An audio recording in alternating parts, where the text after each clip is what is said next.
In the quiet, isolated town of Black Hollow, strange things had always happened, but the most terrifying of all were the tales of the killer shadow. It was said that once you saw the shadow, you had only a few days left to live. People would disappear without a trace, leaving only whispers and rumors behind. Most dismissed it as a legend, but the town's history was filled with too many sudden disappearances for anyone to feel entirely safe. Lily Thompson had lived in Black Hollow all her life. A 25-year-old artist, she was known for her unique paintings of dark landscapes and eerie figures. She found inspiration in the town's ghostly atmosphere, the thick fog that rolled in every night, and the ancient, twisted trees that lined the streets. However, Lily had never believed in the town's superstitions. To her, the idea of a shadow that could kill was just a ghost story. That was until the night she saw it herself. It was late, and Lily was working on her latest painting. The rain drummed steadily against the window, and the only light in the room came from the dim lamp on her desk.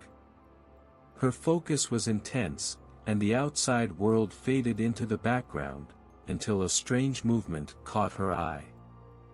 She looked up and froze. There, outside her window, in the pouring rain, was a figure. But it wasn't a person. It was just a shadow, darker than the night, with no distinguishable features except for its humanoid shape. It didn't move with the wind or the rain, it just stood there, as if watching her. Lily's heart pounded. She blinked, hoping it was a trick of the light, but when she looked again, the shadow was still there. She rushed to the window, pulling back the curtain to get a clearer view. The shadow vanished instantly, swallowed by the darkness. She stood still for a moment, trying to convince herself it was nothing, just her imagination playing tricks on her. The following day, Lily couldn't shake the feeling of being watched. Everywhere she went, she felt eyes on her. In the cafe, on the street, even in her own home. The sensation was overwhelming, making her jump at every sound and flicker of movement.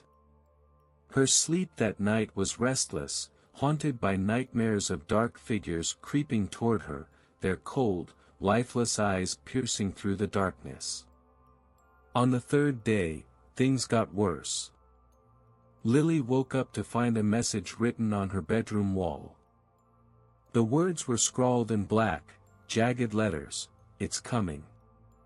Her blood ran cold. She knew she hadn't written it. Panic seized her as she searched her apartment, checking every door and window, but nothing was out of place. No signs of forced entry. How could someone have gotten in? The shadow returned that night. It didn't stay outside this time.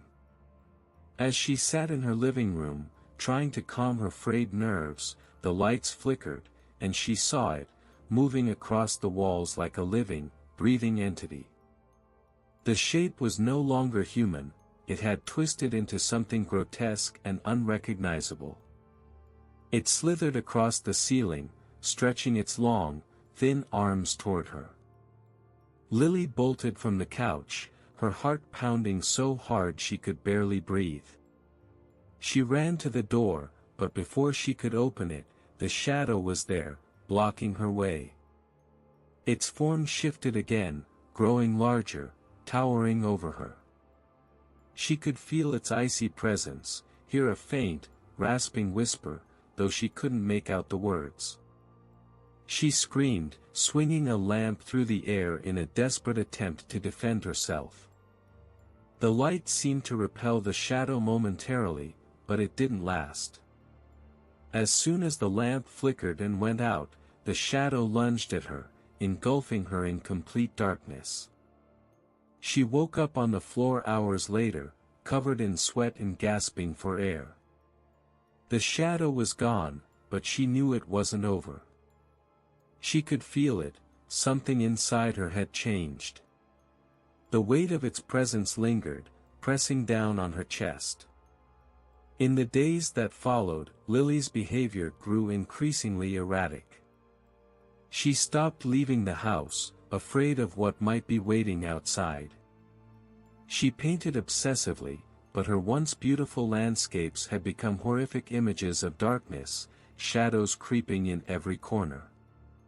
Her friends and family tried to help, but she pushed them all away, convinced that the shadow would come for them too if they got too close. On the 7th day, Lily disappeared. Her apartment was left exactly as she had last been seen, paintbrushes scattered, the unfinished painting of a shadowy figure sitting on her easel. There were no signs of a struggle, no trace of where she might have gone.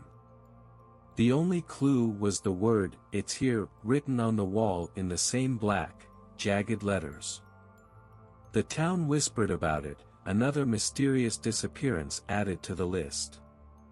People talked about the killer shadow, but no one dared to say its name out loud, for fear that it might hear them. They all knew that once you saw the shadow, it was only a matter of time. As for Lily, she was never found. But some say, late at night, when the fog rolls in and the wind howls through the streets, you can still see her shadow moving through the town, searching for something, or someone. And if you're unlucky enough to see her, don't look for too long. You might be next.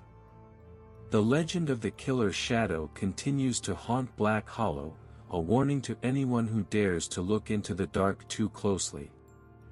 Some say the shadow feeds on fear, growing stronger with each victim it claims. Others believe it's a curse, passed down from generation to generation. But no matter what the truth is, one thing is certain: in Black Hollow, the darkness is alive, and it's always watching.